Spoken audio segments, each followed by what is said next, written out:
for the highest and best outcomes. There's a few things we need to remember. One of them is that our brain doesn't keep us alive. The source of all life does.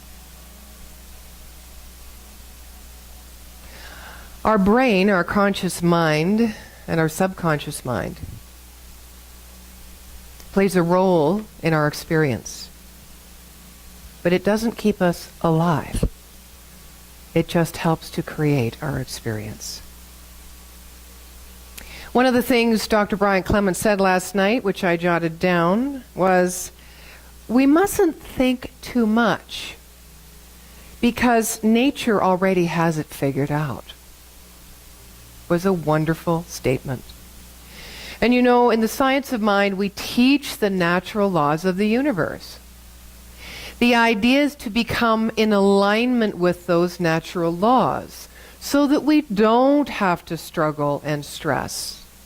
We don't have to live outside of the beautiful life that is always ever giving of itself, that knows, which lives in us, exactly how to procure that which we desire to experience.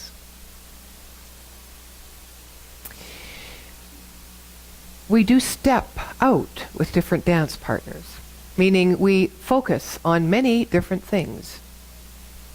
Often because we've learned to be very skilled at the same time. Our teaching says, stop, slow down, get clarity, choose, and move in that direction. And the entire universe will move with you. Why? Because you are clear and knowing of that which you desire, and you move and apply these natural laws of the universe in the direction of your desire. So now you have thought, image, or as Dr. Holmes calls it, a mental equivalent, complete with detail and an impulse of your emotion, working together towards one thing. Now truly, how often do we do that? Not often. And not often enough to prove this scientific principle that is taught. That this science of mind will uphold, that you can prove. We must be able to demonstrate it. And the people whose lives are transformed make the commitment to demonstration, not just to contemplation, stillness, and theory, and proposition. Right.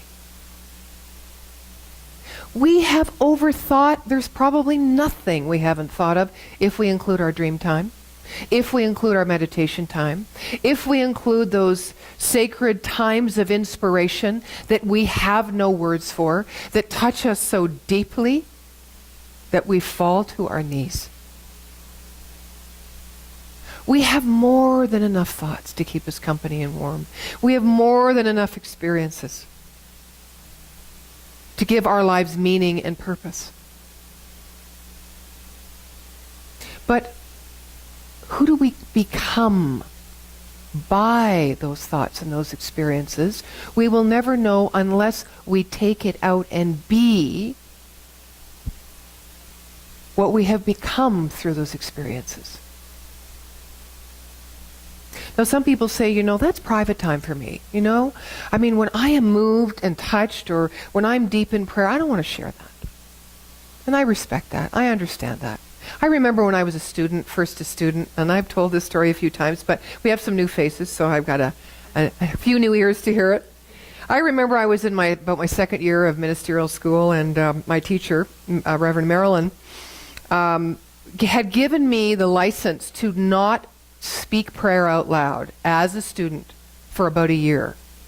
I was really resistant because I wanted to hold on to at least one thing that I thought was sacred and private to me, so deep. I really didn't understand what I was saying, what I was doing, or who God was, and I really didn't want to make a fool of myself, and that's the real reason I probably didn't want to speak it out loud. But there came a time when Marilyn said, okay, who's going to do our opening mind treatment today to start our class off? And of course, I think I probably got this habit from her. She kind of zeroed in on the person, waiting for them to volunteer, right? And so, and as what all students do, they go like this. I have to go to the bathroom, you know how that is. But I was going to fool her. I looked right at her, like I was absolutely ready, and I thought she'd pass me by. But she didn't. She'd been waiting. Okay, Nadine, it's your turn. And I looked at her, and I said, no. I've written this beautiful treatment. No. Do you know what I did? I left the room. I went downstairs and I went out on the street and I was hyperventilating and I had no idea what was going on in me. My mind said, why are you resisting? What is the big deal? Who cares? Your process, but look at, you're ruining everyone else's experience. All these things went through my mind. Well, if Marilyn didn't follow me down the stairs, the story gets better every time I tell it, doesn't it? A little more dramatic? Yeah. And she threw me up against her truck, right? And she said, treat, damn it, like this. And I went, there's only one life, one God, one power. And I was stumbling and I was hyping, and then all of a sudden it just started to come and flow. And I started to cry. That moment when there's nothing that restricts the life in you that you don't even recognize, but you have so prayed for. When it moves through you, that is a demonstration, undeniable.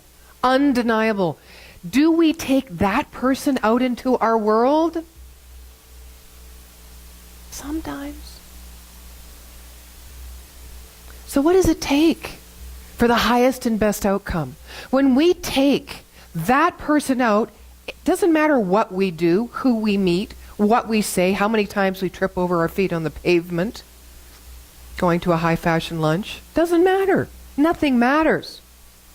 Because you are having an experience of life that your soul already knows, that you've been put on the earth to have, and you didn't even have to create it. It came because it was always there in you to have and to experience. So I think that's what being on the spiritual path affords us. That's why I stick with it. And sometimes I hear things and go, yeah, I know that. I've heard that a million times before. This is boring. It's boring. I don't think I'm going to go tonight because I'm going to hear the same old thing. You ever say that? I mean, when you're a spiritual seeker, when you're on the path, but everything can be new. If, as Dr. Bruce Lipton says, you tweak and expand your perception. If you expand your mind, things you have done before, people you have known forever and are just waiting for them to call you with another wine, can be experienced differently. You can experience with a heart full of love and a mind that knows the truth about life and therefore them. You can hear with new ears and see with new eyes.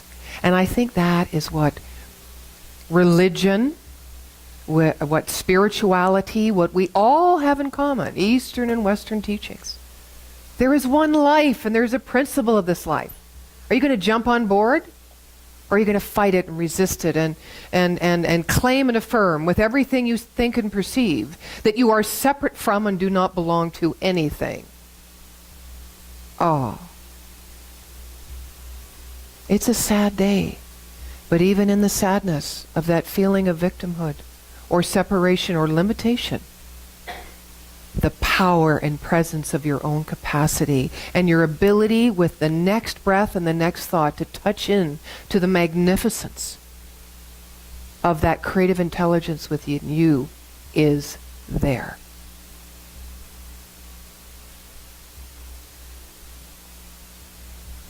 Dr. Brian also kept affirming. We would talk about Martin Luther and Gandhi and Mother Teresa and all these noble, purposed individuals, and you'd look and you'd, especially when he played the video of Martin Luther King, who he said either knew or didn't know he was creating his own prophecy, because 12 hours after he gave that speech in 1963, he was dead. If you remember that speech, which I didn't until last night, he said, I don't care what happens to me. It doesn't matter, because I have been to the top of the mountain and I have seen the promised land, and I know, and even if I don't go there, I know we will go there.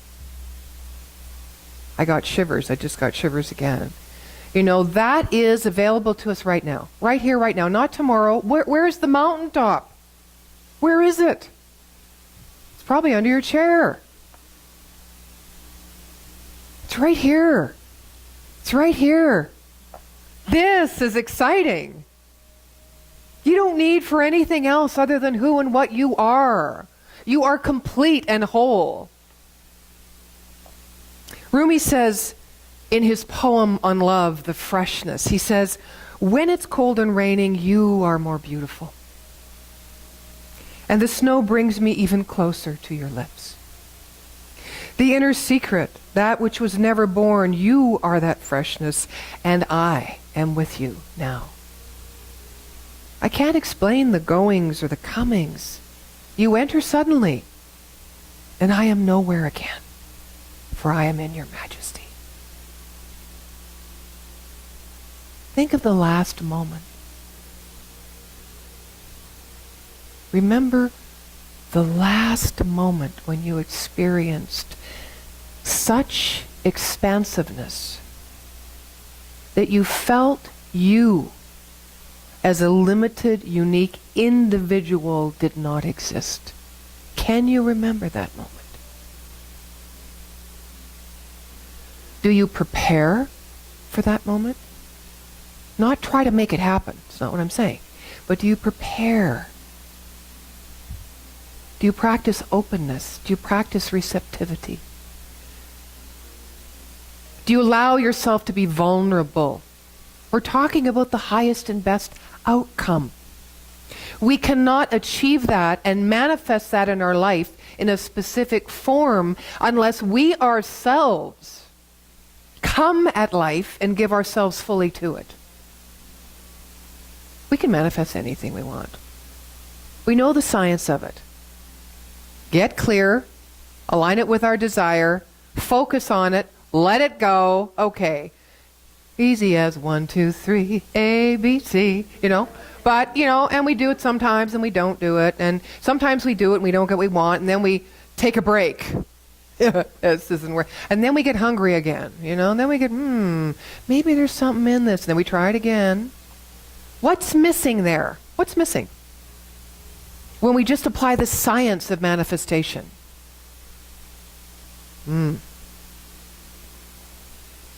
What's missing is, I am nowhere again as I am in the majesty. Because we're trying to think the manifestation into form. Nature's already got it covered. It knows how to do it. I love this one by Rumi.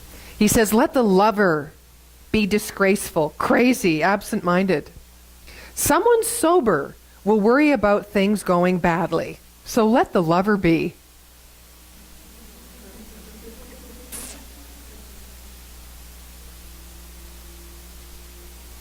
Have any of you thought when you're in a relationship, whether it's with a person or life, have any of you thought soberly about how you're doing when you're in your passion, when you're in your creative moment, when you're touched? Does that mind kind of come in and kind of grab it like this and go, let me observe this, Or do you give yourself freely into that which you are, which is subjective? You are the universal subjective. Not just the observer, But you are also the subjective, the one with, that is not separate from, that has the fullness of what it needs in its intelligence and its love to create. You are that. Do we live with abandon? And here's another beautiful one I love. It says, some kiss we want. There is some kiss we want with our whole lives. The touch of spirit on the body. Seawater begs the pearl to break its shell. And the lily, how passionately it needs some wild darling. At night I open the window and I ask the moon to come and press its face against mine.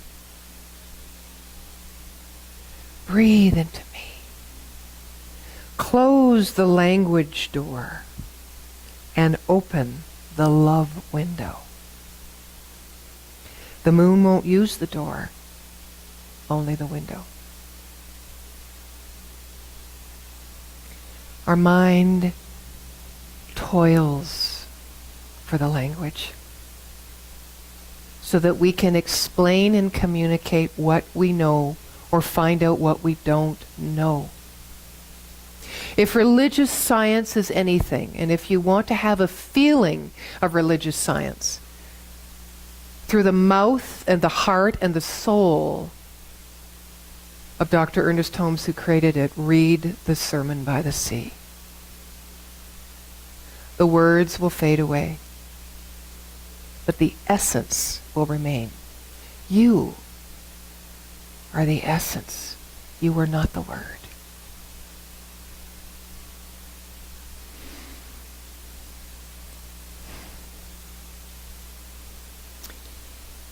I heard a story recently. It's an old teaching story. It's about a man who had a son, a young son. He was the sole parent. One night, bandits came in the middle of the night and stole the young boy and set fire to the complex that he lived in and he owned. He was able to flee, of course, without his son. He didn't know what happened to his son. And the next day or several days after, he came to the pile of rubble and he found a carcass, a young, small carcass, and he thought that was his son. So he took the carcass and he did a ritual. He burned the carcass to ash. And he took the ash and he wore it around his neck. And for years and years he grieved. One day, a knock came on the door. You see, the son, who was with the bandits, had escaped. And he came home. And he knocked and he said, "Father, Father, let me in. I've returned. Please let me in." And there was a silence. And then a very, very tired, feeble voice said, "Go away. Do not taunt me. Do not play tricks on me." And the son knocked again. And he said, "Father, it is me. Truly, it is your son. Let me in." And he said, "Go away. How cruel a trick you are playing on me. Don't you know I have lost my son? My son is dead."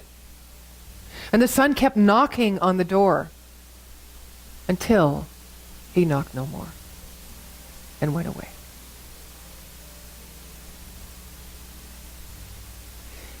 What is it we wear around our neck? Here. Is it something? Is it something we're hanging on to that keeps us from love and life? When God, life, knocks on the door and says, "Here I am," in those moments when you're deeply touched, do you answer the door? Or do you hang on to the grief that has become your way?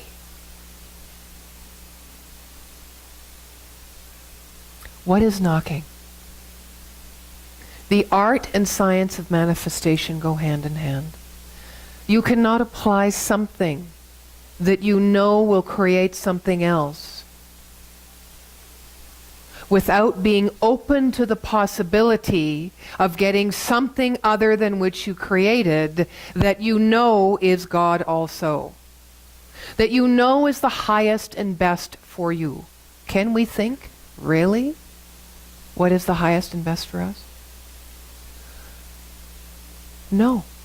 We can imagine, we can hope, we can create something and see this wonderful life, prove it to ourselves that it moves through us, that we do play a role as co-creator. But can we really know what it is? At some point, we have to throw the door open when life knocks and answer it and call it love even before we open the door.